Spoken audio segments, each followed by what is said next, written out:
¿Qué tal? Muy buenas noches con todos. Agradecemos su asistencia al evento del día de hoy, que ha sido generado a través del Instituto Confucio, quienes ya han podido ver un poco cuál ha sido la proyección y el crecimiento del Instituto Confucio durante estos años. El Instituto Confucio, que es parte de la Pontificia Universidad Católica del Perú. Agradecemos nuevamente su asistencia a este evento donde trataremos el tema de inversión extranjera en China.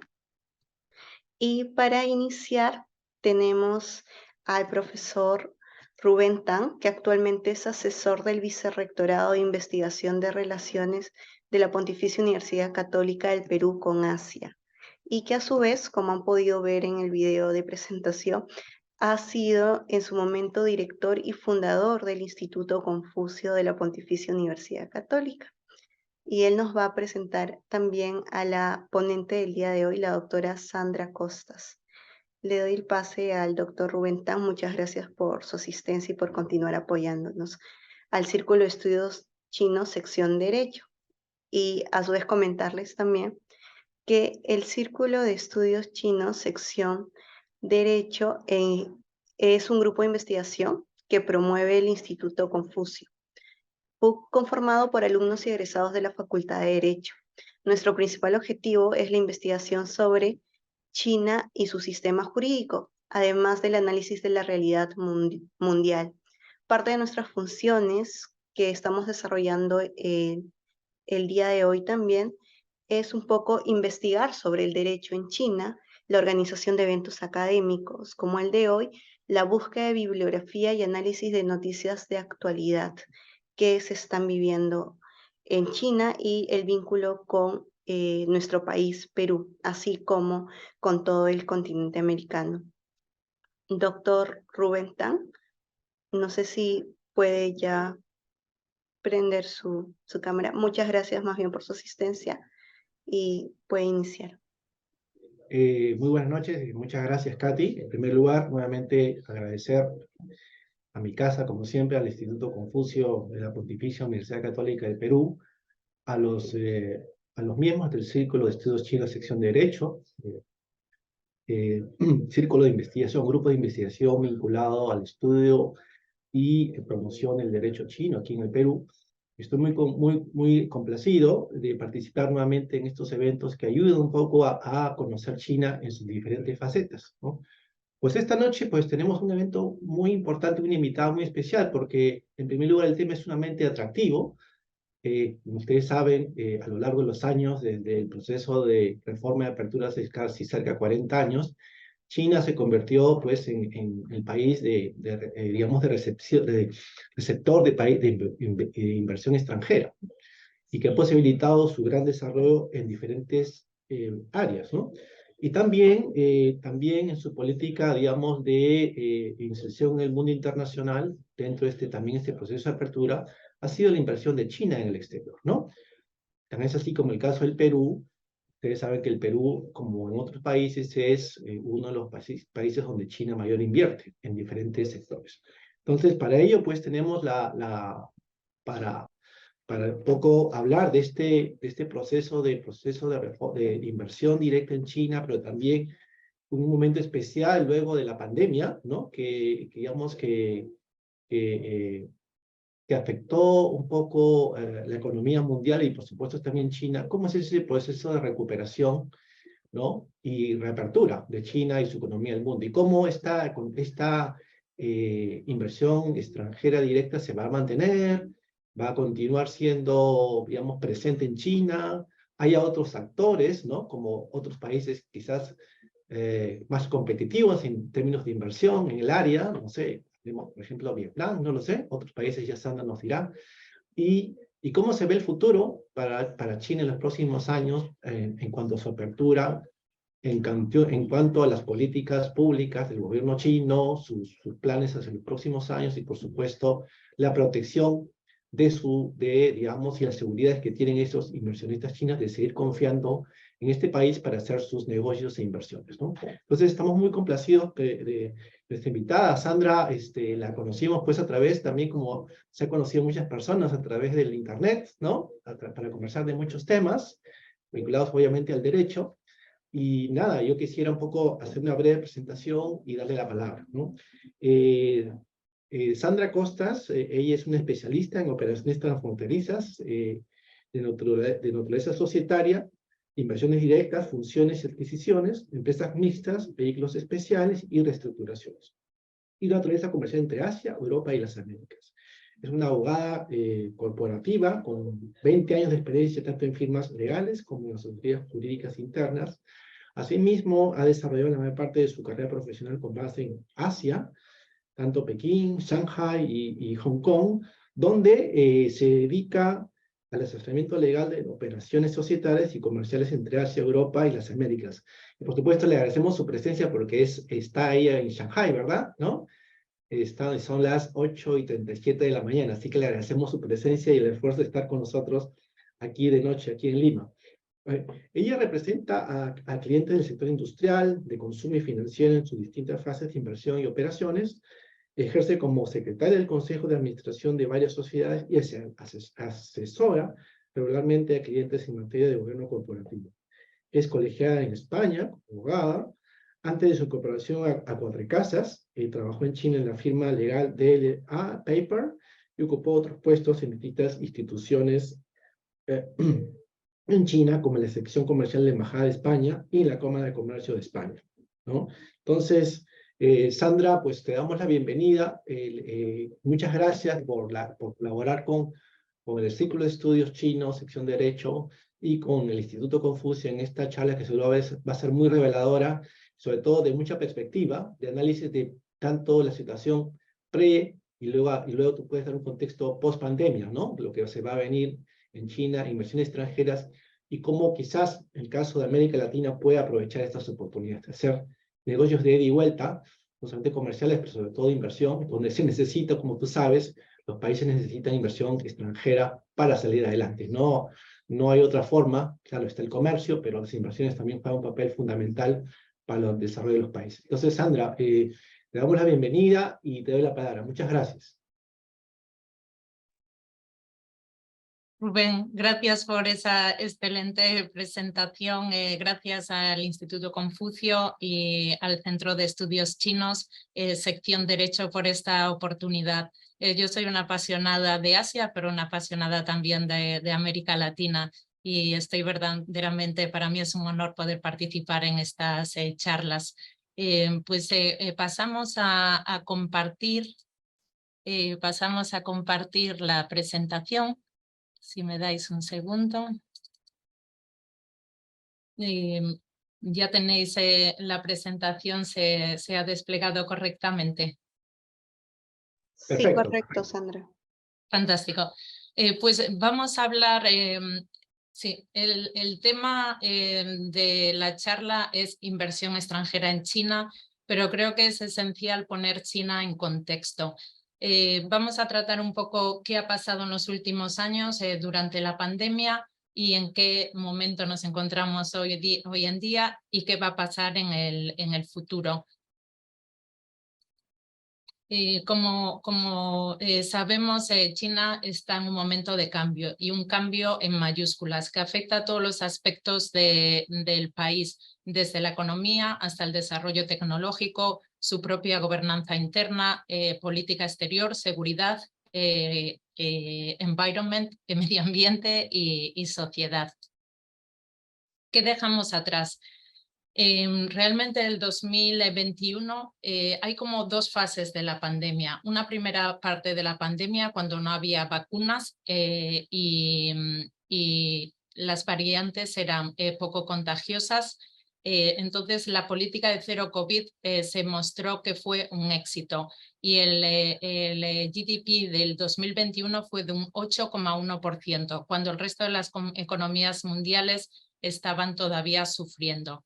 En la segunda parte de la pandemia, ese 2022, cuando ya en todos los países se están administrando vacunas que eran efectivas, y las variantes cada vez eran más contagiosas, se probó que esa política de cero COVID no fue tan efectiva. El crecimiento en el 2022 fue el peor desde los 40 años de apertura económica, si excluimos el 2020, tan solo un 3%. Un 3% parece mucho si lo comparamos con otras economías, pero para China el peor dato de sus últimos 40 años. En cualquier caso, en el 2022, cuando todas las economías estábamos afectadas por un incremento de la inflación debido a la guerra de Ucrania, como China tiene otras fuentes de energía y no es tan dependiente del petróleo y del gas, no se ha producido un incremento sustancial en los precios. En el 2022 también se publicó en torno a septiembre-octubre las encuestas de opinión de la Cámara Europea y la Cámara Americana, que son las encuestas de opinión más relevantes en China en relación al sentimiento del entorno de inversión y comercio en China. Y también arrojaron los peores resultados desde que se publican esta clase de encuestas. Y por supuesto a finales del 2022, como sabemos todos, se produjeron una serie de protestas en China. ¿Dónde nos encontramos? La cancelación de la política de cero COVID vino sin un previo preaviso. De hecho, en el Congreso a finales del 2022 se esperaba que quizás el partido anunciara la finalización de la política de cero COVID, pero no se produjo. A finales del año, haciendo un poco de balance sobre el coste económico del 2022 y el coste social por las protestas que se produjeron a lo largo y ancho de China, se produce esa cancelación sin anticipo de la política de cero COVID. Se esperaba un escenario un poco más complicado para los primeros meses del 2023, pero en realidad la economía está creciendo más fuerte y rápido de lo que se esperaba. El Fondo Monetario Internacional hace las siguientes estimaciones para China para el 2023 y el 2024, de un 5,2 y un 4,5% respectivamente, y para Asia de un 5,3 y un 5,2%. En cualquier caso, los analistas están revisitando el crecimiento para Asia, considerando que la recuperación de China va a llevar al crecimiento de Asia por encima de esas estimaciones iniciales.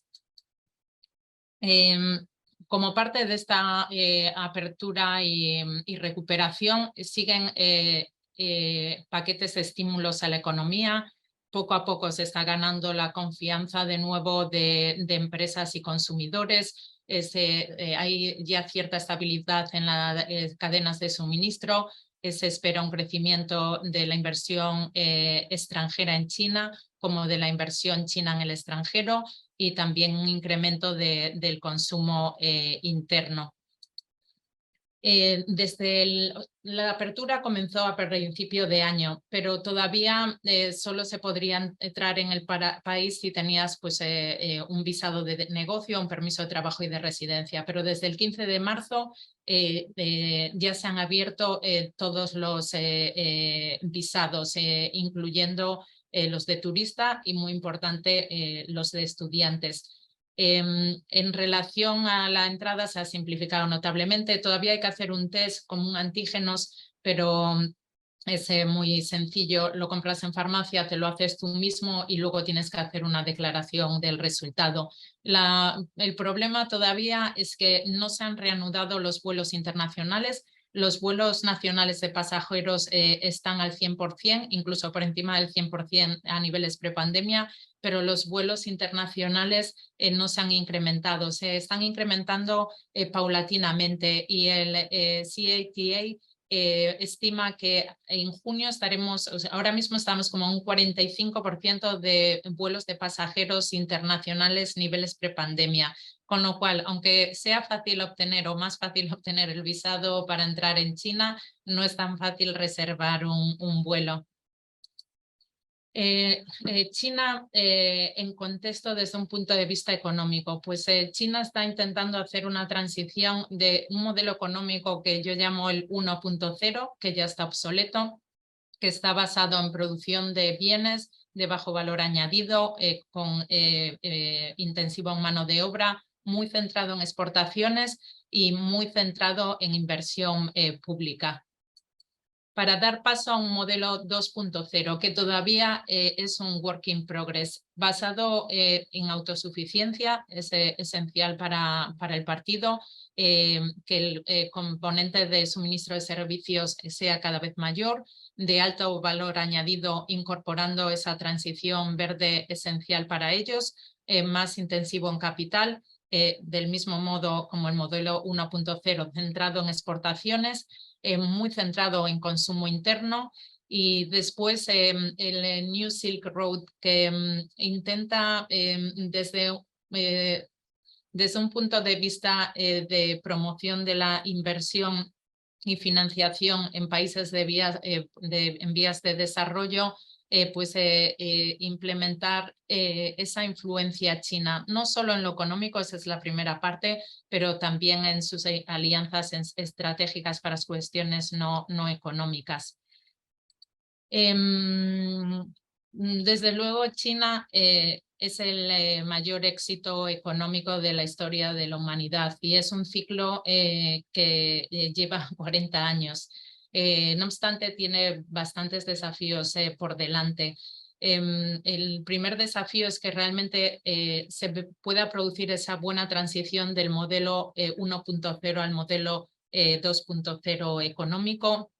Hay mucha sensibilidad por parte de empresas y también por parte de consumidores. Hay sobrecapacidad de ciertos sectores. En el 2022 se ha puesto muy de relevancia la sobrecapacidad del sector inmobiliario. También hay mucha deuda privada de empresas, también en el 2022 el sector inmobiliario. Y después hay una inadecuada distribución de recursos. Se da prioridad a consideraciones de índole política por encima de consideraciones de índole productiva, particularmente en las empresas estatales.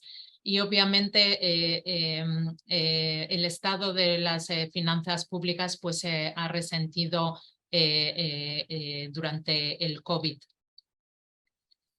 Más desafíos. El problema demográfico es un gran problema no solo para China, sino para muchas otras economías. Hay una natalidad muy baja y un envejecimiento relevante de la población. Cada vez China se aísla más y la cuestión geopolítica. Hay una clara... hay una mayor confrontación hacia Occidente en general y hacia Estados Unidos en particular.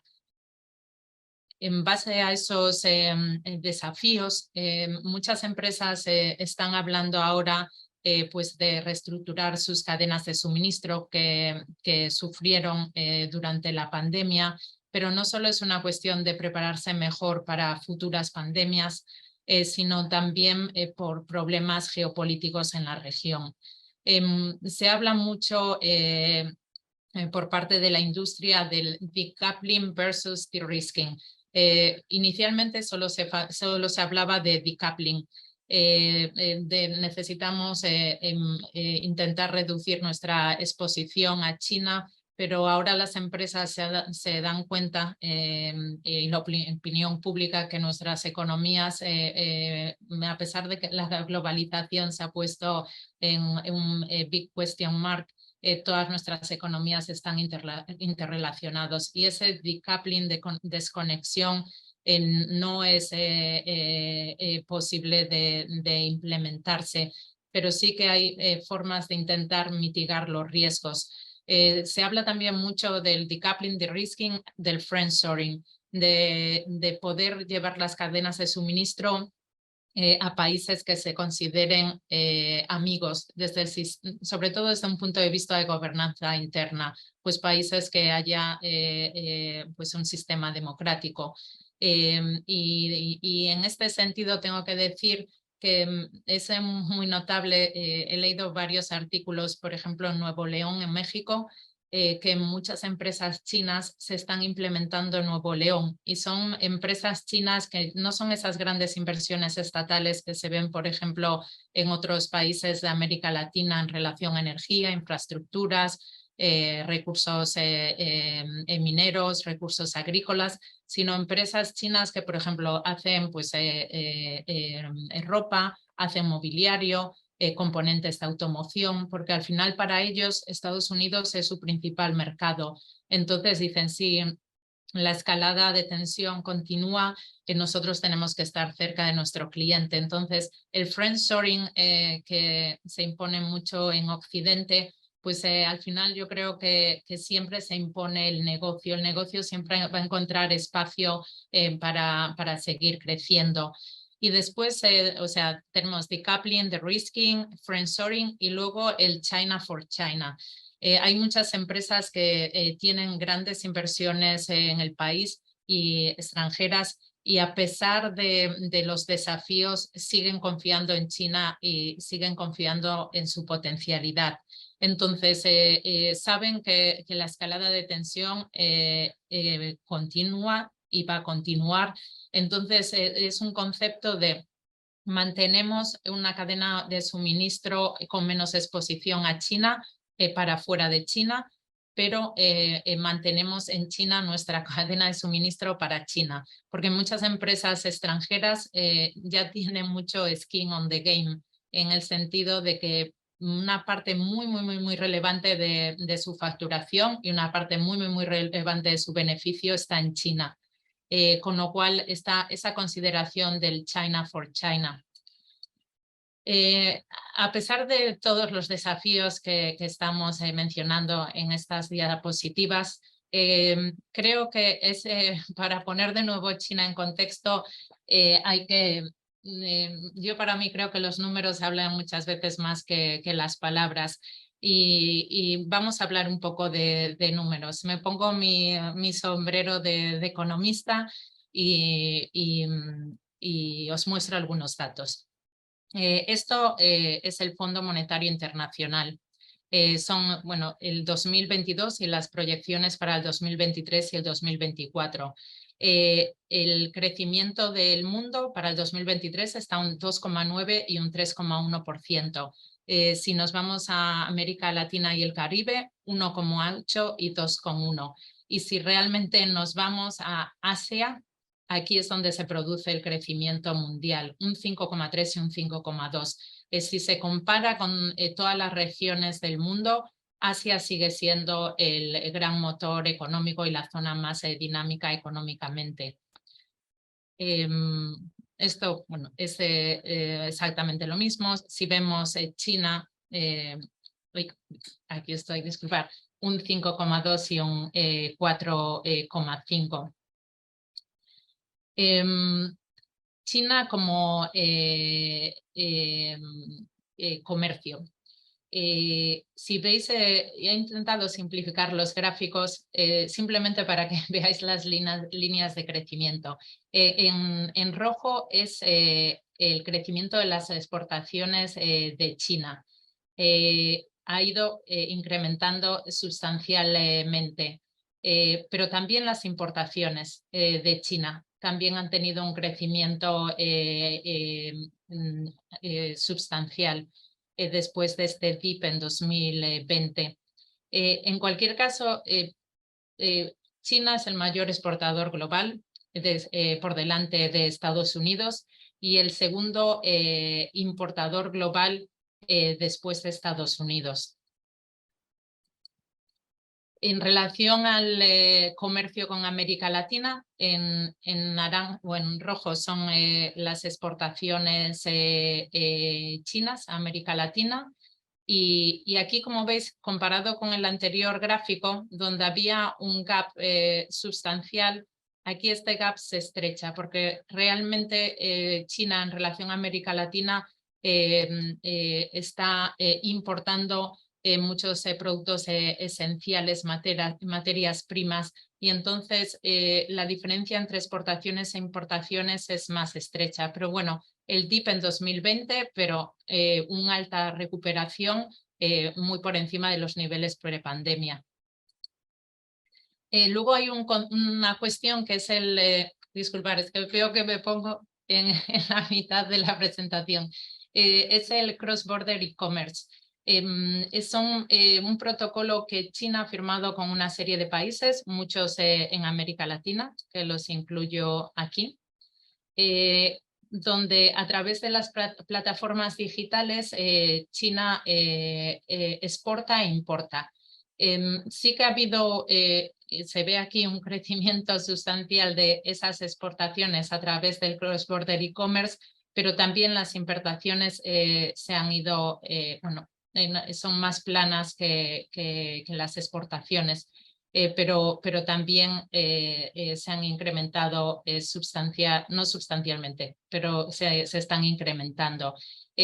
Lo que es increíble es que estamos hablando, esto es una aproximación de 220.000 millones de dólares.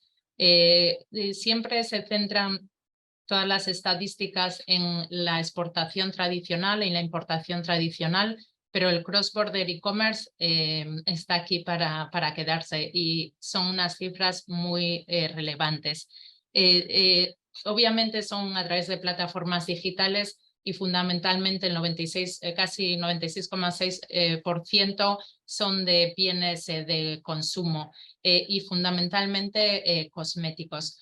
Muchas empresas europeas de cosméticos están haciendo un gran negocio en China con el cross-border e-commerce.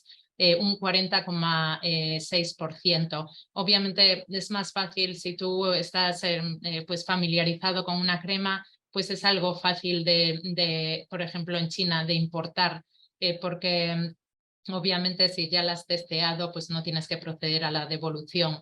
Y quizás hay cuestiones como ropa, no vas a comprar con e-commerce un proveedor en Europa, si igual llega la ropa, no te sirve y la quieres devolver. Pero bueno, el crecimiento es muy sustancial y cosmética, también comida y bueno, fundamentalmente son bienes de consumo. China ha firmado una serie de protocolos con 29 países y hay varios que están en América Latina. En relación a la inversión,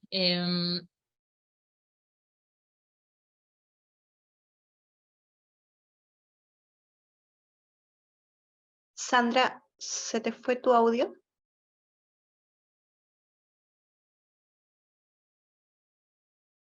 No, no se te oye. no se me oye. Ahora sí. ¿Sí? No sé si me quedé. ¿Esto lo hemos tratado de cross-border? Sí, eso sí, justo Okay, cuando pasaste fantástico. el... Pues ahora vamos a los flujos de inversión extranjera en China. La prensa internacional pues, habla mucho de los desafíos en China, pero así como hemos visto que tanto las exportaciones e importaciones han seguido un crecimiento notable, también se ve aquí. El crecimiento de la inversión extranjera en China tiene un ritmo creciente. Y también estas columnas representan el número de nuevas empresas extranjeras en China. Y el 2022 solo tenemos los datos de la inversión, pero del 2021 se registraron casi 48.000 empresas extranjeras en China. Es decir, la potencialidad del mercado se puede ver. Y de nuevo, China se convirtió en el receptor de inversión extranjera, el segundo receptor de inversión extranjera global después de Estados Unidos. En relación a outbound, o sea, inversión extranjera, inversión china en el extranjero, de nuevo, el patrón es de crecimiento, esperamos un gran repunte a partir de este año. Durante la pandemia, al final las empresas, si no podían viajar, pues afectaba mucho pues, nuevos establecimientos o fusiones, adquisiciones, pero la expectativa es un gran crecimiento de la inversión china en el extranjero. En cualquier caso, en el 2021 China fue el segundo inversor después de Estados Unidos, pero en el 2022 pasó al tercer puesto después de Estados Unidos y Japón. Después, inversión, el stock de inversión china en América Latina. Aquí podéis ver cómo Perú, que es la parte en gris, la inversión ha sido la más notable en los últimos 3 años. Bueno, el último dato disponible que publicó el Ministerio de Comercio en China es del 2021, pero podéis ver que es por encima de los 1.000 millones, de los 1.500 millones y por encima de los 2.000 millones. China se ha convertido con Estados Unidos y Europa en el mayor inversor en América Latina, y en muchos de los países se ha convertido en el principal inversor. Bien, esta es la parte un poco de poner China en contexto desde un punto de vista más económico, pero ahora vamos a ver la parte legal. Estamos de nuevo como pasa con la economía, que hay muchos desafíos por delante, pero también muchas oportunidades. Lo mismo pasa en el contexto legal. Hay muchos desarrollos legislativos muy aperturistas, pero también hay como un mixed signal, también algún desarrollo legislativo que se centra en la seguridad nacional y preocupa mucho a los inversores extranjeros, además de las cuestiones económicas y de geopolítica. El NDRC en octubre del 2022 publicó una serie de medidas. Esto es como una llamada y un statement de cuál es la posición del gobierno chino. Volvieron a reafirmar que tanto las empresas chinas en China como las empresas extranjeras que invierten en China van a tener igualdad de trato. Y de nuevo reafirmando que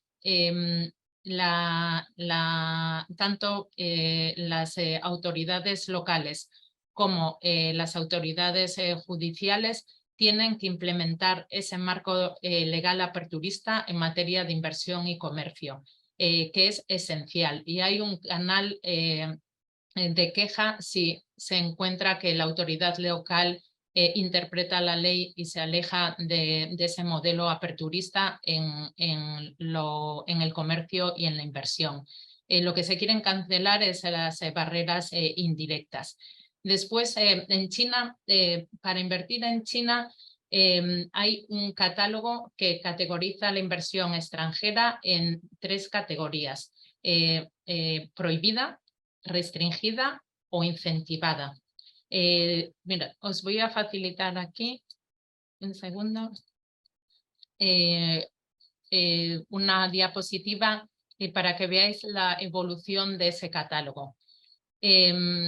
Se va al alza en sectores incentivados y se va a la baja en sectores restringidos o prohibidos. Del total de industrias del catálogo, solo un 6% se queda como prohibido o restringido y el 94% como incentivado.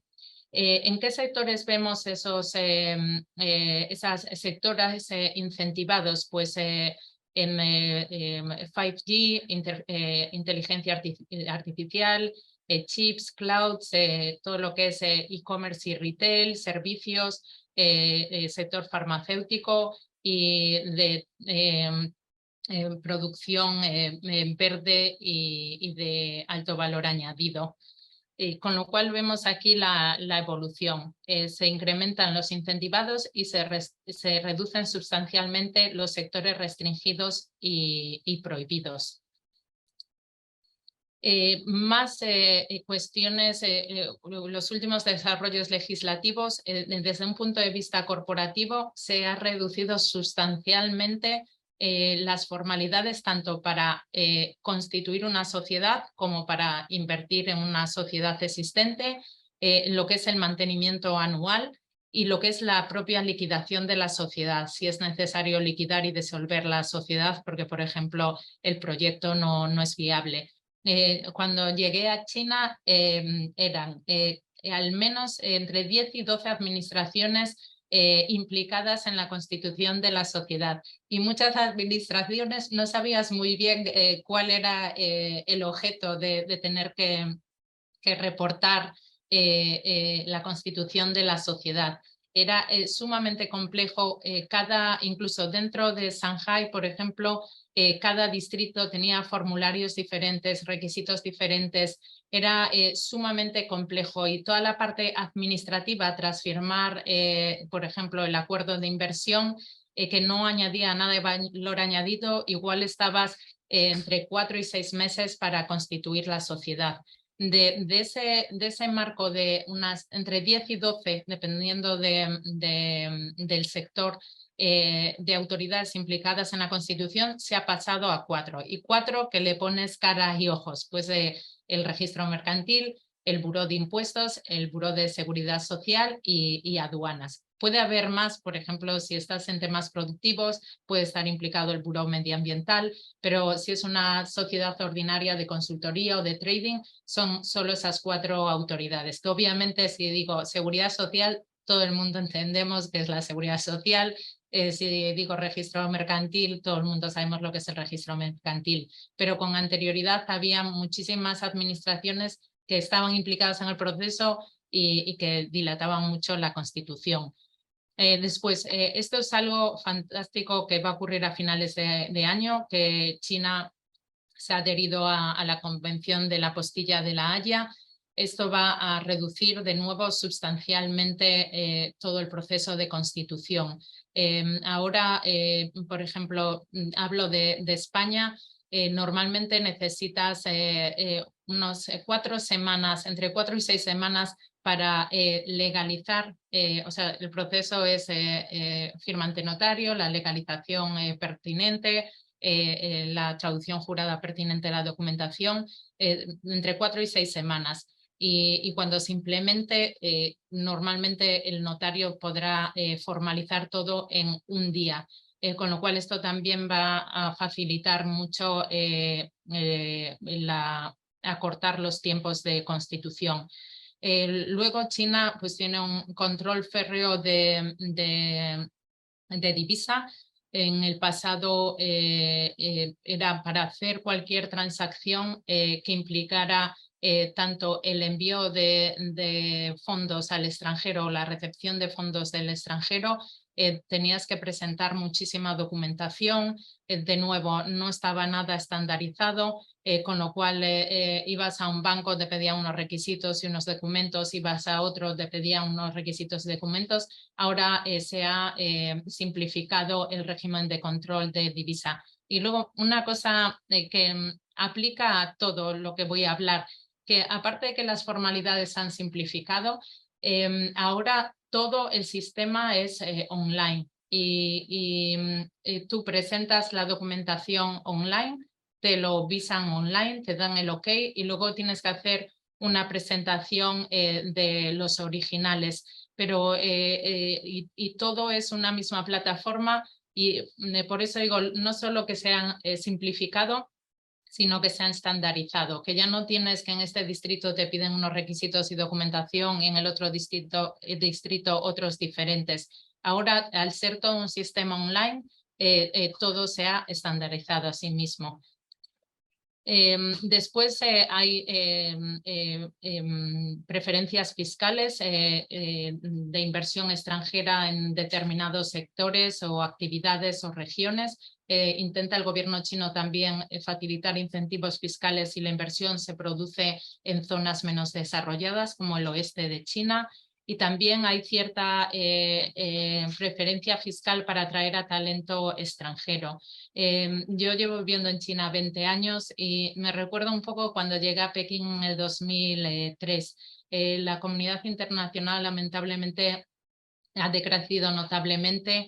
y se está recuperando muy tímidamente. Yo creo que hay una cierta desconfianza por lo que pasó durante la pandemia y a nuestros clientes le cuesta atraer talento extranjero y parece que hay ciertos movimientos en distintas zonas de China de poder atraer talento a través de las devoluciones ahora mismo te permiten una serie de deducciones de tu IRPF, pero ahora parece que se va a implementar no solo las deducciones, sino la devolución de parte del impuesto para atraer a talento extranjero.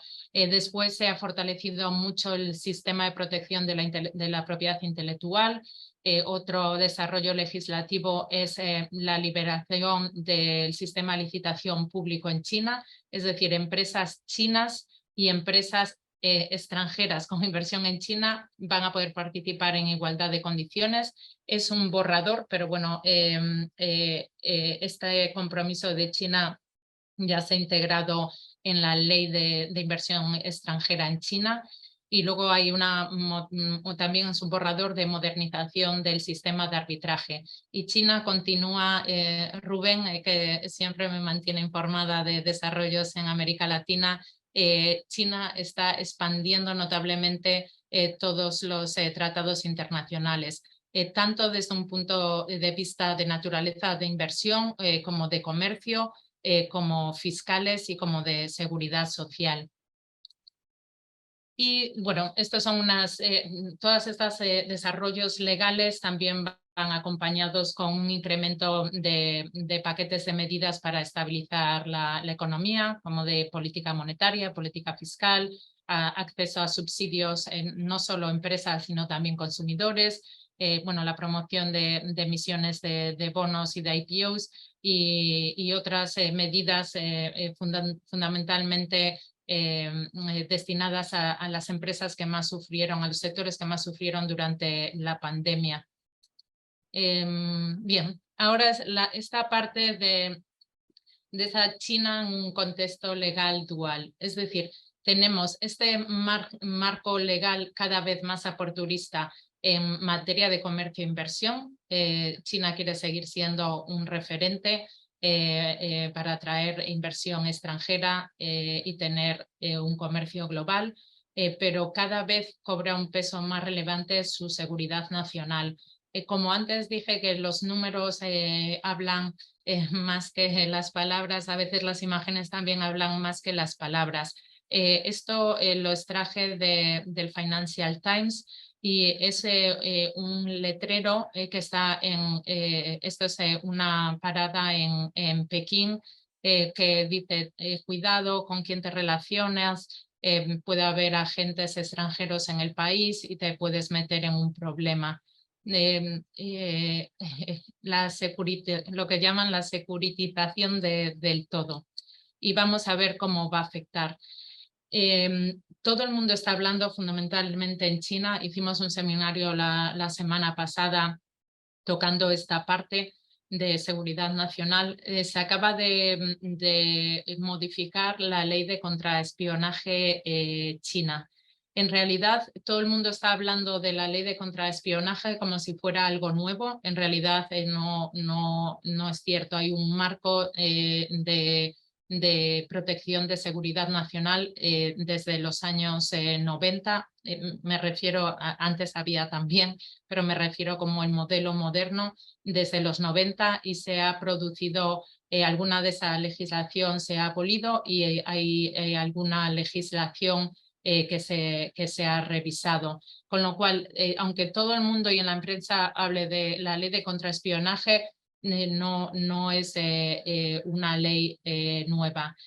Además de la ley de contraespionaje y su implementación, tenemos este cuerpo legal que es de secretos de Estado, la implementación de la ley de secretos de Estado, la ley de seguridad nacional, después una normativa sobre secretos comerciales de empresas estatales, la ley de anticompetencia, de anti-unfair competition y entonces aquí nos centramos. todo el mundo está muy preocupado, sobre todo las empresas que tratan con empresas estatales, que al final, por ejemplo, para América Latina, muchas de las inversiones que se están produciendo proceden de empresas estatales.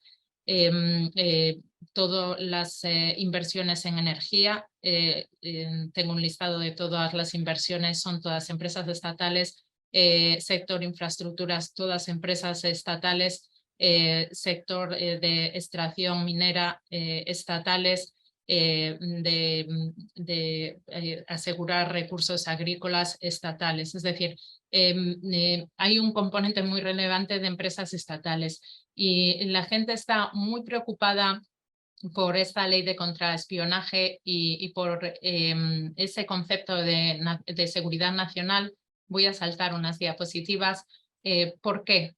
Porque se han producido en las últimas semanas una serie de, a veces son simplemente interrogatorios, a veces se han producido redadas, a veces han producido arrestos y a veces han producido inicio de, no solo inicio, sino responsabilidad penal en base a la seguridad nacional. En las últimas semanas se han producido varias investigaciones, redadas y arrestos. Okay. Pero la cuestión es si... Un segundo. Uy, ya estamos. La cuestión es si son realmente preocupaciones de seguridad nacional o puede que sea un represalia. Si son realmente verdaderas preocupaciones de seguridad nacional e incidentes de seguridad nacional o pueden ser represalias. Si analizamos, hay que entender que cuando se está tratando con empresas estatales, esa dicotomía de secretos de comercio o secretos de Estado. Todos los casos que se han producido de investigaciones en relación a seguridad nacional, hay como una acción y una contracción. La primera fue... Espero que me sigáis escuchando. No sé si podéis oír. Sí, hay una persona que está prendiendo su micro, Sandra. Igual lo estoy tratando de apagar. Miluzca Ramos, Pero, por favor. Pero me podéis oír bien, ¿verdad? Sí, sí. Ok. Entonces, estas investigaciones a empresas extranjeras por seguridad nacional tienen realmente una base legal y un verdadero, que la base legal sea realmente una preocupación de seguridad nacional o puede ser una represalia. Si vemos los casos, no hay muchos casos, o sea, como dije, esta legislación lleva desde el 90, este cuerpo legislativo en relación a seguridad nacional y no se han producido públicamente, se ha facilitado información de muchos casos. Y si analizamos los casos, es como acción-efecto. El caso de lo que llaman de Two Michaels se produce con el arresto y efectivamente fueron condenados penalmente dos canadienses que estaban en Pekín y se arrestó en Canadá a la directora financiera de Huawei e inmediatamente se arrestaron en China a los dos Michaels, a dos canadienses. Y cuando se llegó a un acuerdo con la Fiscalía, la directora financiera de Huawei, y la pusieron en libertad, inmediatamente se liberan a los dos Michaels. Tenemos el caso de varios nacionales japoneses. Tenemos el caso, o sea, tenemos Canadá aquí, Río Tinto es Australia, Inglaterra, Two Michaels, Canadá, estos nacionales japoneses. Tenemos a MINS, un grupo americano que hace servicios de consultoría, Bain, otro grupo americano que hace servicios de consultoría, y Capvision es un grupo chino, pero de origen americano, que también hace servicios de consultoría. Los Two Michaels parece una reacción del arresto de la directora financiera de Huawei.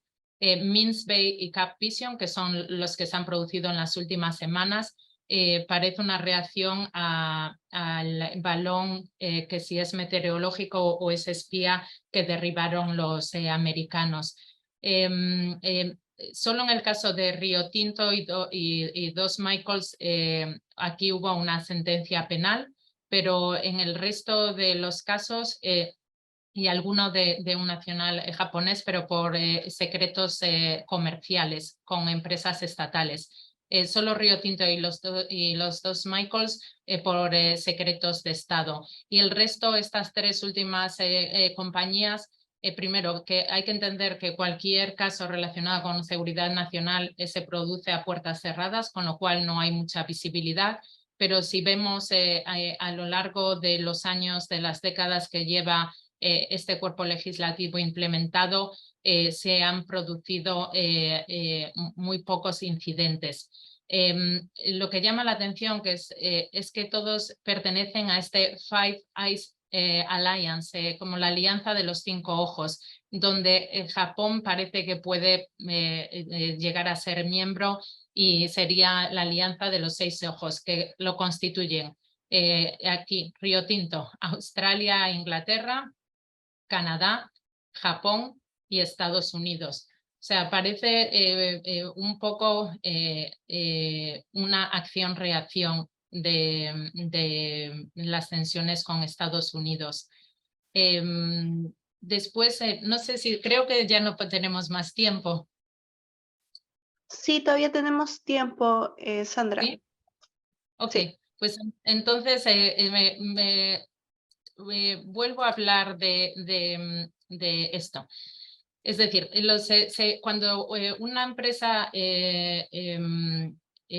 extranjera pues tiene relaciones con empresas estatales, como puede ser no solo una empresa extranjera, sino gobiernos extranjeros, cuando tiene relaciones, por ejemplo, con inversores chinos que proceden pues de empresas estatales chinas, pues hay esa preocupación ahora de, al final es un intercambio de información, y qué preocupado tengo que estar de que ese intercambio de información, sobre todo de recibir información, se pueda considerar o que sea un secreto comercial de esa empresa estatal o un secreto de Estado.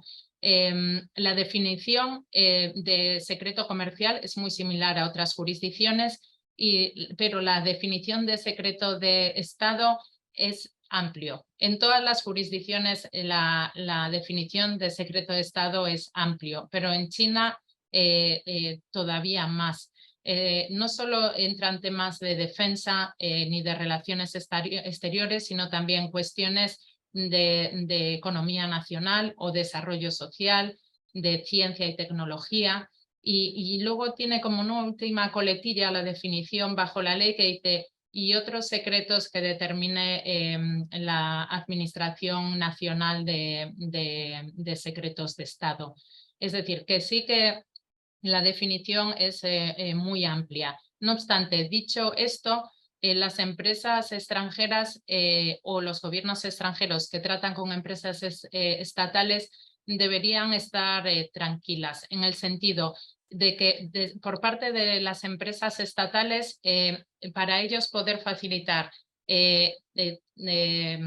secretos comerciales, obviamente un gobierno extranjero o una empresa extranjera no va a recibir secretos de Estado, pero simplemente os explico cómo funcionan desde dentro de una empresa estatal.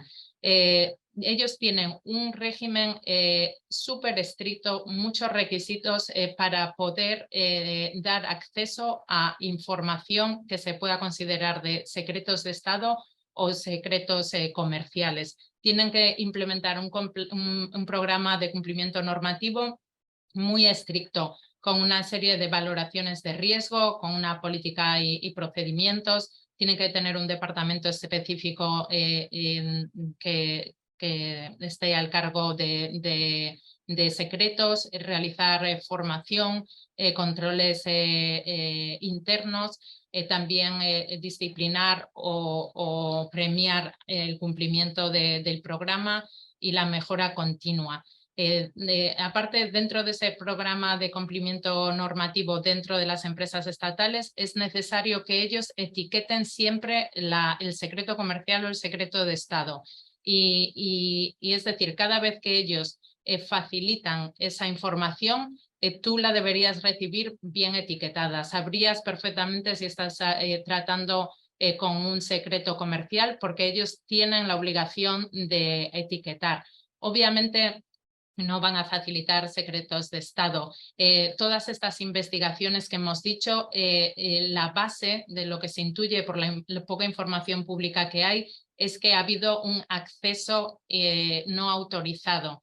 No que el gobierno hubiera facilitado la información y luego se hubiera hecho un mal uso. No, es un acceso inautorizado, más de espionaje industrial o espionaje de Estado. Yo tengo una persona muy cercana a mí que es una persona que tiene un background de ingeniería informática, y él asesora al gobierno chino en cuestiones de ataques pues a sus sistemas de IT. Y él me dice que él nunca tiene información del caso concreto, siempre trabajan en hipótesis. Entonces el gobierno chino le dice: se ha producido este ataque, estos son posiblemente los sistemas que hay en su sitio, trabajan en hipótesis, y él, sin tener acceso a los sistemas, pues indica la mejor práctica internacional es hacer esto, esto y esto. Es decir, que nadie va a recibir un secreto de Estado salvo que sea un acceso inautorizado. Entonces, cuando se trata con empresas estatales chinas, ellos mismos tienen un programa de cumplimiento normativo muy fuerte para proteger sus secretos, tanto comerciales como de Estado. Tienen la obligación de etiquetar el secreto, y luego, bueno, tienen unos sistemas, tienen que estar certificados, tanto sus sistemas de IT como sus instalaciones, para preservar esos secretos. Entonces, ¿qué deberían hacer las empresas estatales? Estar tranquilas y tener también pues, programas de cumplimiento similares. Por ejemplo, que toda la persona que tenga acceso a ese secreto comercial de una empresa estatal, pues que tenga firmado un contrato de confidencialidad, facilitar formación de la importancia ¿sabes? Del acceso, uso y divulgación de información facilitada por terceros. Es decir, que no es muy similar al propio programa que tienen las empresas estatales. Y si tenemos un poquito más de tiempo, me lanzo a alguna cosa interesante de desarrollo tecnológico. Un par de minutos, Sandra, Ok, tenemos. sí, muy rápido. Es para también poner a China en perspectiva desde un punto de vista del desarrollo tecnológico. El dato es del 2020 y la inversión china en R&D es del 2,7% del Producto Interior Bruto. Eso ya representa el 85% de lo que invierte Estados Unidos y el doble de lo que invierte la Unión Europea. Hay mucho capital privado en inversión en desarrollo y en R&D, pero también mucha inversión pública, de nuevo por temas de seguridad nacional. China ha anunciado un plan de 143.000 millones de dólares para los próximos 5 años, comenzando ahora se comenzó ya en el primer trimestre del 2023. Y después China ya tiene más artículos científicos y patentes que Estados Unidos, o sea, más que Estados Unidos y más que Europa, pero no en el agregado. Después, China tiene, ha hecho un catch-up relevante con tecnologías que ya son maduras, como por ejemplo las baterías eléctricas, pero todavía es un work in progress en alta tecnología. Por ejemplo, chips de última generación o como se ha visto las vacunas de mRNA, que ahora están todavía con los clinical trials para poder administrar esta clase de vacunas. ¿Qué está pasando en relación a tecnología? También, como sabéis, Estados Unidos ha impuesto una prohibición de exportación de chips de última generación, y no solo eso, sino de equipos para la producción de chips de última generación. Lo que intenta Estados Unidos es, obviamente, ralentizar la capacitación militar de China, pero obviamente esa prohibición de exportación de chips y de maquinaria para producir chips de última generación tiene un impacto en todos los sectores, porque todos los sectores pues, es muy overarching los chips y afecta a todos los sectores. El tiempo que espera Estados Unidos que esa prohibición en la exportación de chips puede ralentizar China para esa adquisición tecnológica es 10 años. Es lo que Estados Unidos espera. Pero muchos analistas dicen que como China, como hemos dicho, han implementado contramedidas ante esa prohibición de la exportación, como una inversión muy relevante pública para el desarrollo de chips de última generación, hay algunos analistas que hablan de 5 a 7 años. Que China y Estados Unidos estarán equiparadas tecnológicamente en casi todos los sectores, no es un sí, es un cuándo. Y si esa prohibición de las exportaciones de chips de última generación se va a producir esa adquisición tecnológica en 10 años o en menos, es algo que solo nos lo dirá el tiempo. Y aquí he terminado. Muchas gracias, Sandra. Bueno, comentarte algunas de las preguntas del público, por favor, Sí. bueno, algunas, no sé si prefieres que te las dé todas juntas o prefieres que Sí. vayamos una por una. Si tenemos tiempo, todas juntas, depende del tiempo que tengamos. Ah, ya no, sí tenemos tiempo, ok. Vamos todas Sí. juntas, entonces. Okay. Algunas preguntas que nos dejaron aquí a través del chat es si podrías profundizar más en el tratamiento tributario para las empresas. Decías que había un tratamiento de beneficios tributarios para las empresas que están invirtiendo actualmente en China. No sé si podrías dar algunos ejemplos. Otro es, ¿cuáles son los requisitos mínimos para ingresar al mercado chino como empresa? ¿Qué debería de tener mínimamente, no?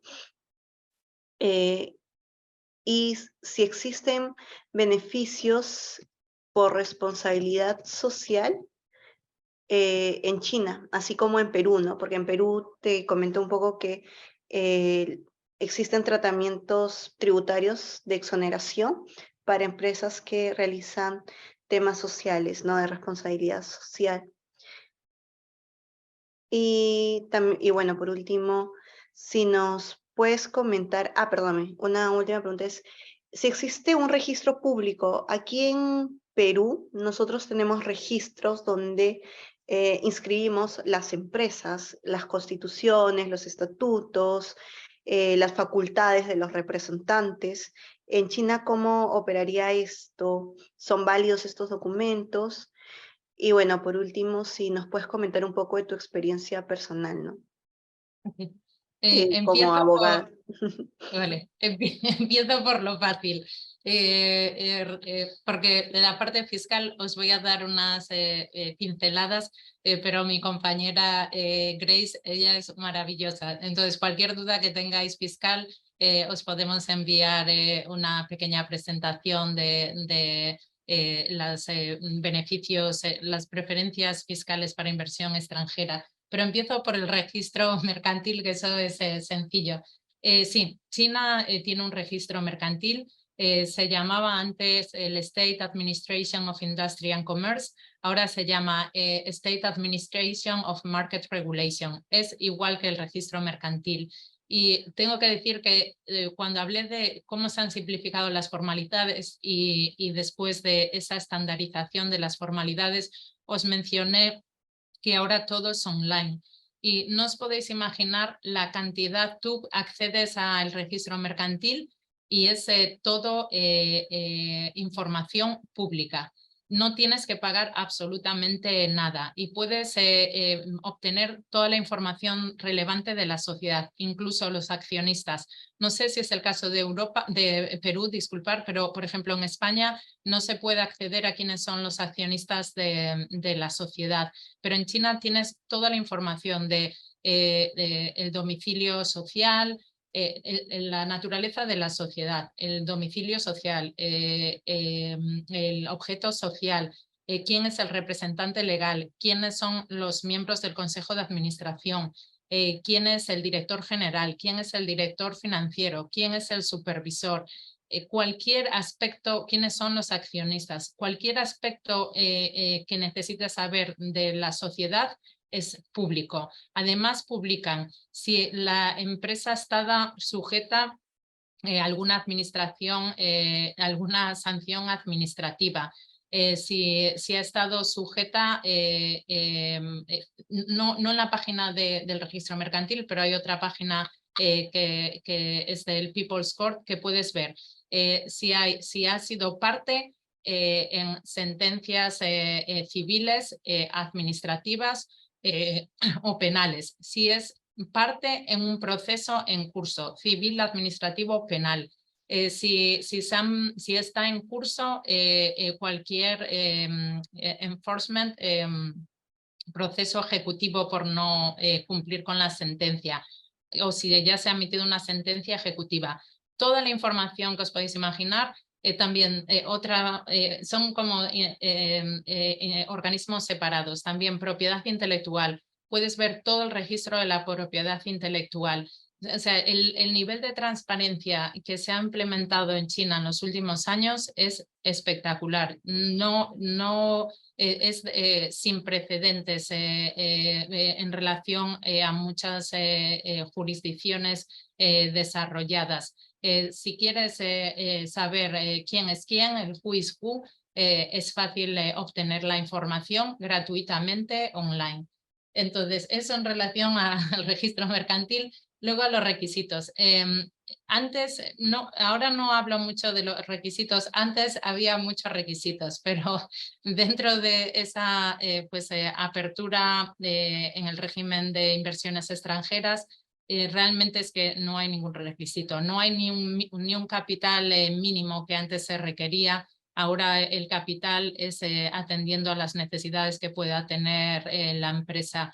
Sí que hay que ver si el sector o la actividad puede estar dentro de algunos de los sectores que están restringidos y cuál es la restricción aplicable. Normalmente a veces es que necesitas un socio local y ver si ese socio local tiene que tener una posición mayoritaria o minoritaria dentro del accionariado. Pero para sociedades ordinarias no hay requisitos de entrada. Si estás en un sector específico, por ejemplo, me viene a la cabeza pues sector seguros, pues sí que te dicen que las personas que te van a imponer un capital mínimo registrado probablemente, te van a indicar que las personas que están en el Consejo de Administración, el director general, el director financiero, el director de underwriting, bueno, hay una serie de posiciones en el sector de seguros, pues que tengan una determinada cualificación y un número mínimo de experiencia. Sí que sectores específicos te pueden imponer ciertos requisitos, pero para sociedades ordinarias, productivas, de import y export, de servicios, no hay ningún requisito de entrada realmente. Y después en temas fiscales, solo el tipo impositivo del impuesto de sociedades es un 25% y los incentivos fiscales pueden ser de muchas naturalezas.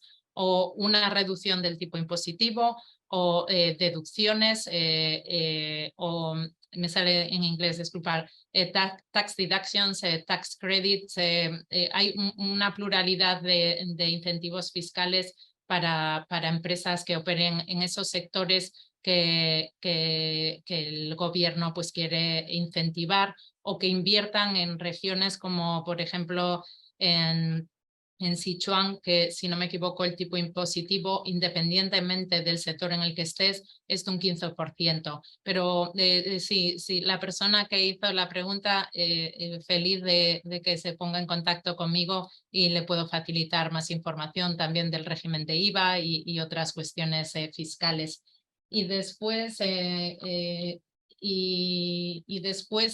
experiencia personal, pues vine a China, yo estudié Derecho en España, y el último año de la carrera me fui a Italia con un programa Erasmus, luego después de Italia me fui al Reino Unido, también un programa de estudios, y luego me fui a Portugal también con un programa de estudios, y luego en el 2003 me vine a China. Era una oportunidad de 1 año y medio y cuando yo fui una buena estudiante de Derecho y cuando acabé la carrera me surgieron muchas oportunidades relacionadas con el derecho y de repente me salió una oportunidad que al menos como europea una beca para estudiar en el Colegio de Europa y como es una institución súper prestigiosa y la tenía ahí. Y al mismo tiempo me salió lo de China. Y lo de China era trabajar en la oficina comercial de la embajada. Es un programa que tiene el gobierno español que lo promueve ICEX, que es el Instituto de Promoción de Exportaciones e Inversiones español. Y era para estar pues 1 año y medio en la oficina comercial de la embajada en Pekín. Y no sé, fue como una corazonada. Dije, pues me voy a Pekín. Fue como una llamada y todo el mundo, incluso profesores en la universidad, en mi entorno, decía, pero ¿cómo vas a dejar el Colegio de Europa, que está ligado a lo que has estudiado, con irte a China, que es un tema comercial, que no tiene nada que ver con derecho? Y no sé, para mí fue una llamada. Y luego que tengo unos padres que son encantadores y me dijeron, sinceramente, si te ofrecen esas oportunidades ahora que no tienes ninguna experiencia, ¿cómo no te van a ofrecer esas oportunidades después de ir a China? Pero lo que yo pensé que iba a ser pues 1 año y medio, pues se ha convertido en 20 años. Tras la oficina comercial, pues me incorporé a un despacho australiano y después me incorporé a un despacho americano, DLA Piper, que estuve pues más de 1 década. Después trabajé para un fondo de inversiones, para un family office, fundamentalmente invirtiendo en sector inmobiliario y consumo. Y hace muy poquitos meses me incorporé a Cuatrecasas. Y es la primera vez que trabajo para una empresa española y estoy encantada. Comencé en China, como todas las firmas extranjeras, asesorando a inversores extranjeros que invertían en China. Pero en los últimos, pues, en los últimos ya como 8 años, muy notablemente a inversores chinos que salen a lo que nosotros llamamos nuestras jurisdicciones estratégicas. Cuatrecasas tiene una presencia muy notable en países de habla española y portuguesa. Entonces tenemos presencia pues, en el sur de Europa, también en países africanos de habla portuguesa y en América Latina. Y también, bueno, tenemos algunas oficinas en Bruselas, en Nueva York y en Londres, pero fundamentalmente asesoramos ahora a inversores chinos que salen a esas jurisdicciones que son para nosotros estratégicas. Y la verdad que es apasionante, nunca me deja de sorprender China, a pesar de los desafíos que son notables y que hay que ponerlos sobre la mesa, considero que es un país que ya veis las estadísticas, es decir, los números no engañan, es decir, por mucho que desde ciertos sectores pues hablan, no, tenemos que ir al decoupling con China, es imposible, nuestras economías están súper interconectadas y no es viable esa desconexión. Que las empresas adopten modelos, protocolos de mitigar el riesgo, por supuesto, cualquier buen empresario lo debería hacer, pero ese decoupling que se habló hace muchos años, ahora ya no hace muchos años, se habló al comienzo de la pandemia, ahora ya nadie habla de decoupling, hablan de de-risking. Y para mí ha sido, bueno, un viaje apasionante y que seguro que continuará, porque aquí estoy, no tengo pues eso, planes de marcharme de China. Eso sí, ahora desde la pandemia todas las empresas se han vuelto más flexibles y puedo pasar un poquito más de tiempo de calidad en España, pues voy allí a trabajar. Por ejemplo, en el verano pues estoy igual varias semanas trabajando desde las oficinas en España y luego me tomo vacaciones, en Navidades igual. Tengo la suerte de viajar mucho entre Asia y Europa y América Latina. O sea que espero poder conoceros en persona muy pronto. Sandra, gracias. Dos últimas preguntas. Sí. Antes de darle el pase al doctor Rumentán. Si fuéramos inversionistas, porque en Perú hay muchos inversionistas interesados en iniciar un negocio en China, ¿cuál sería tu recomendación? ¿Iniciar en cero, constituyendo una empresa en cero en China, o llevar como si fuera una filial nuestra, peruana, a China, como una subsidiaria? ¿Cuál sería la recomendación? En cualquier caso, sería siempre el modelo así. Si el inversor es un inversor peruano, es una empresa que está en Perú, esa inversión en China tiene la categoría de una filial. Es decir, sería una empresa en China que su empresa matriz sería la empresa peruana. ¿Vale? El modelo, eso sería un nuevo establecimiento, una filial. Muchas veces, por ejemplo, nosotros hacemos muchas fusiones y adquisiciones y son empresas extranjeras que dicen, no quiero partir de cero porque igual llegan tarde al mercado y dicen, quiero adquirir una sociedad, no solo China, porque a veces son empresas también extranjeras que están en China operando y que también pues, están abiertas a vender la totalidad de su participación o parte de su participación y entonces adquieren una empresa que ya es existente. Depende de cuál es el modelo, pero siempre será así, una filial o una empresa mixta de esa sociedad peruana. Sí, y nos puedes comentar un poco si hay planes de China de firmar más TLCs, quizás. Sí, desde luego que China, lo veis como indico, inversiones, comercio, seguridad social, fiscal, ahora esos protocolos de e-commerce. China está interesada en expandir pues, las buenas relaciones de inversiones y comerciales con cuantos más países mejor, con lo cual la tendencia va a ser esa. En el caso, por ejemplo, si vemos Chile como primera referencia, bueno, Australia como primera referencia, obviamente, pues por cuestiones mineras, se firmó esos acuerdos de comercio donde la importación de esos minerales pues venían exentos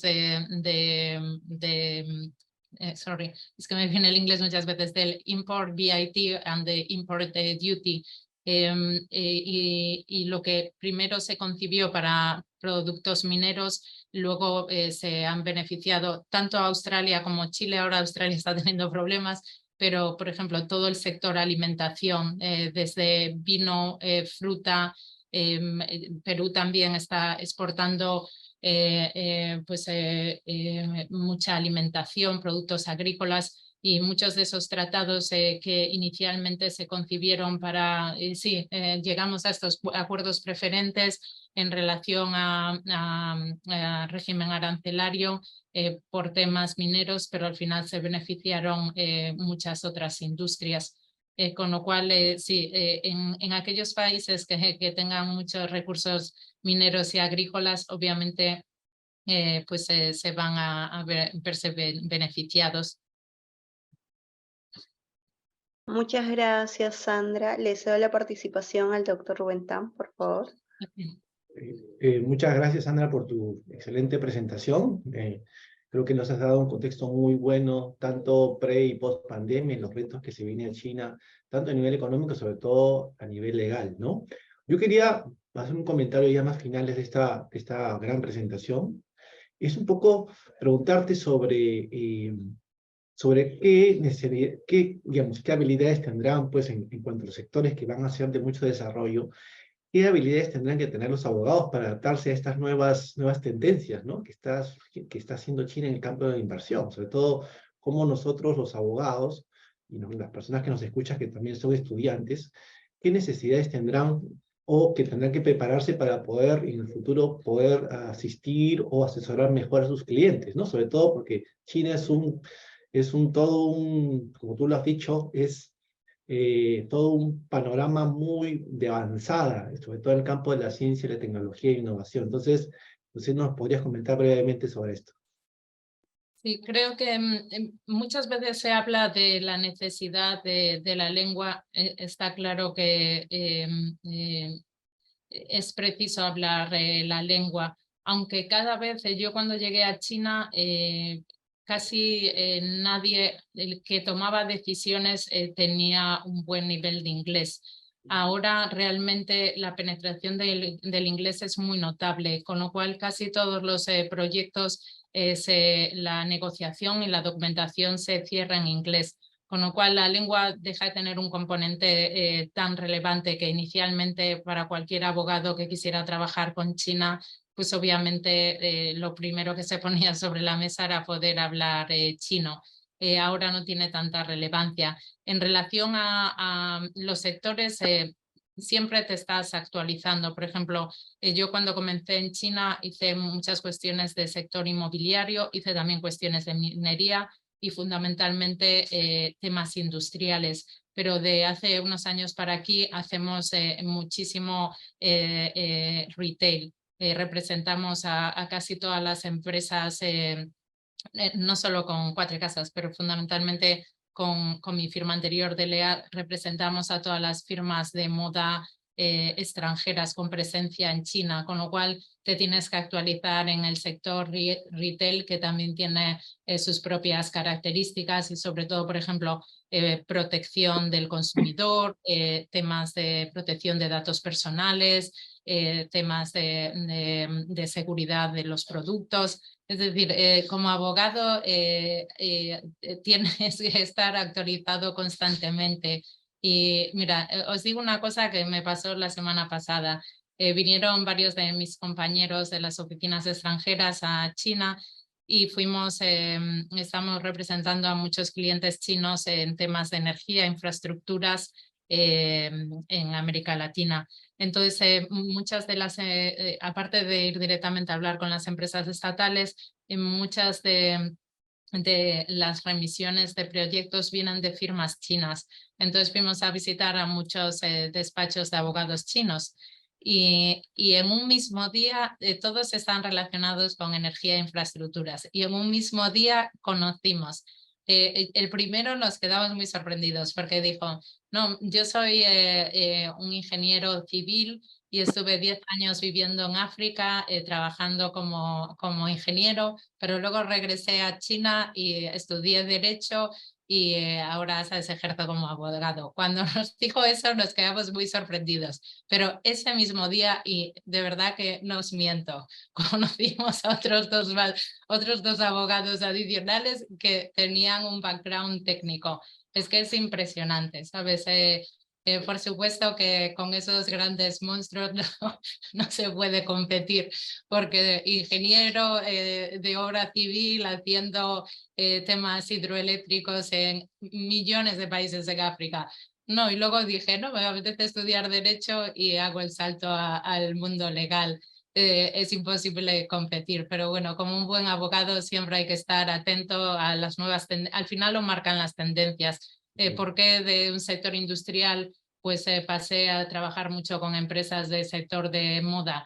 Porque el consumo en China se ha incrementado notablemente y cuando llegué a China solo podían abrir, estaba restringido el sector retail en China y solo podían abrir empresas extranjeras en hoteles 5 estrellas. y hoteles 5 estrellas había muy poquitos. Estoy hablando del 2003, que no es hace tanto tiempo.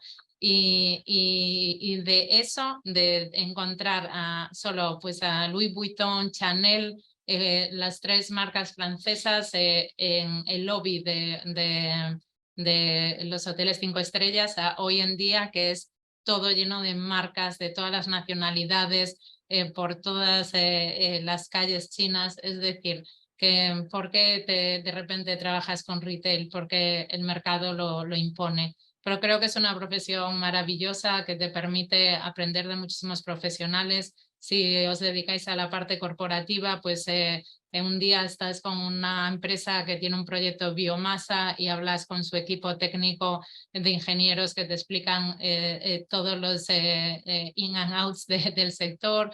Luego pues trabajas con una firma de moda pues que está pues, conocida por todo el mundo. Es decir, te permite trabajar con muchos sectores y aprender mucho, y es una profesión apasionante. Finalmente, bueno, muy interesante, Sandra. Finalmente quería hacerte un comentario que me llamó la atención durante tu presentación, es en relación a los mecanismos de solución de controversias, especialmente Sí, el arbitraje internacional. sí. ¿Cómo va ese tema? Porque claro, en los contratos se fijan pues arbitrajes SI o los otros mecanismos que existen, en fin, o en caso de inversión pues puede ser el marco, digamos, jurídico del Banco Mundial, ¿cierto? Pero también arbitrajes ad hoc o en centros de arbitrajes, digamos, internacionales que pues, funcionan en China o quizás en Hong Kong. Pero me llamó la atención un poco porque ahora estoy un poco, en relación a una investigación que estoy haciendo, es lo que dentro del contexto de la iniciativa de la Franjirruta, ITA y LU, como sabes bien, se están proyectando para incluso crear sistemas jurídicos de solución de controversias vinculados a la Franjirruta, ¿no? ¿Cómo lo ves tú para la relación, digamos, tanto comercial como inversión en China en el futuro? Eso. Al final, esta es una cuestión que es que justo hace 2 semanas, organizamos con CIETAC, que es la Corte de Arbitraje China, una de ellas, Corte Internacional de Arbitraje de China. Organizamos un seminario, un foro de arbitraje internacional China-América Latina. La cuestión es que al final somos los abogados corporativos los que seleccionamos las cláusulas de arbitraje, y si se crean esas cámaras, esas cortes de arbitraje nuevas, pues la gente, hasta que no estén muy testeadas, pues no le vas a recomendar a tu cliente. No, han creado ¿sabes? En la promoción de la ruta, pues una corte de arbitraje internacional. No sé cómo, porque no lo he leído, no sé cómo plantean hacerlo, pero si es una cámara de arbitraje internacional que no tiene una trayectoria, es muy difícil que un abogado acceda, salvo que sean, a veces pasa, por ejemplo, en España, había varias cortes de arbitraje que hacían internacional, y ahora se han consolidado solo en una cámara de arbitraje internacional en España. Entonces, todos los abogados españoles pues estamos familiarizados, no con esa nueva institución que solo tiene 2 años, pero sabemos la trayectoria de cada una de las instituciones que se han fusionado en esa nueva Corte de Arbitraje Internacional española. Entonces, es a veces un poco más de si tú prescribes a tu cliente someterte a una... Es muy difícil que prescribas a una corte de arbitraje nueva que no sabes los antecedentes, pero no lo sé, es que no sé cuál es el esquema, si igual quieren fusionar alguna preexistente, pero lo que puede decir que tanto CIETAC CIETAC en Pekín, Shanghai, bueno, en las distintas delegaciones, como el Shanghai International Arbitration Commission o el Shanghai Arbitration Center, son todas cortes de arbitraje prestigiosas. El sistema judicial chino respeta absolutamente esos laudos arbitrales. De hecho, tienen un mejor track record que en Europa de reconocimiento. tienen muy buenos árbitros en los paneles, son muy céleres en la resolución de las disputas y después que son muy económicos. Las cortes de arbitraje, sus fees son sustancialmente más bajos que en otros sitios. Yo para cuestiones, si yo veo que tengo un cliente que sus activos están, que los activos de su contraparte china están en China, por ejemplo, un comprador en Perú y un proveedor en China. Yo recomiendo someterla a una corte de arbitraje en China porque es más económica, más célere, son imparciales, tienen buena calidad y después que la relación con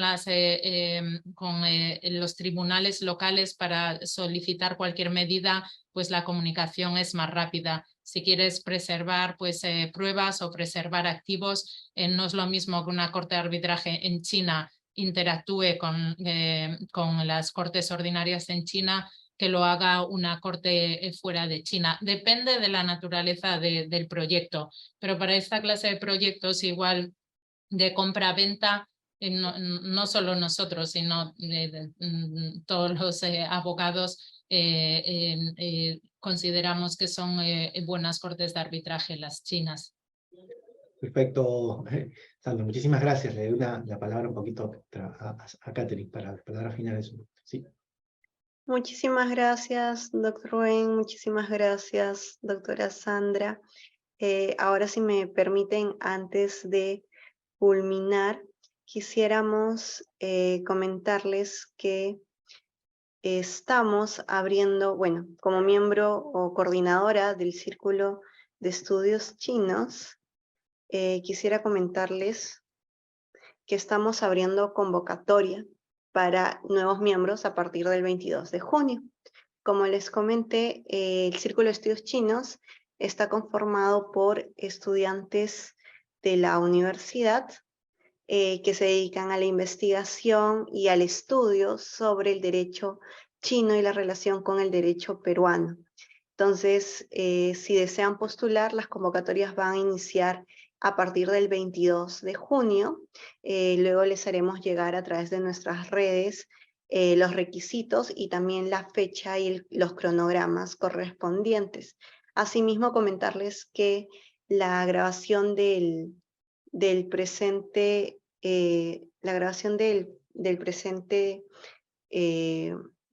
la ponencia estará en nuestras redes sociales, que nos pueden seguir a través de la página de Facebook del Círculo de Estudios Chinos, sección Derecho. Y bueno, también comunicarles que también estaremos dando algunos tips con la grabación de la búsqueda de información y bibliografía acerca de un poco los tratados de libre comercio, dónde buscarlos, qué páginas son confiables, dónde podemos encontrar más información, ¿no? Muchas gracias a todos por su asistencia. Y gracias, doctora Sandra, gracias, profesor Rubén. Sí. Muchas gracias, Sandra. Primero, muchas gracias a todos por estar presentes en esta charla tan interesante sobre la inversión extranjera en China.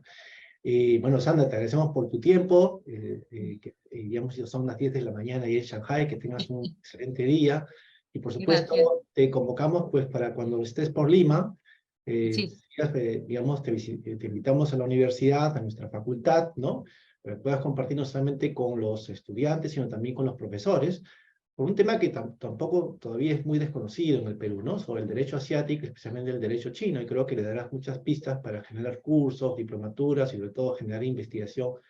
En el caso todavía el Perú todavía falta, y por eso es por eso que también se creó el círculo. Entonces te agradecemos profundamente por tu intervención el día de hoy, y te esperamos que puedas estar muy pronto en Lima y ojalá que nos podamos ver en Shanghai muy pronto. Sí, muchísimas gracias por esta oportunidad, verdaderamente agradecida. Pues nada, muchas gracias y que tengas muy buenas noches y muy buenos días, Sandra, y que tengas un excelente día. Muchas gracias a todos. Gracias a todos. todos. Adiós.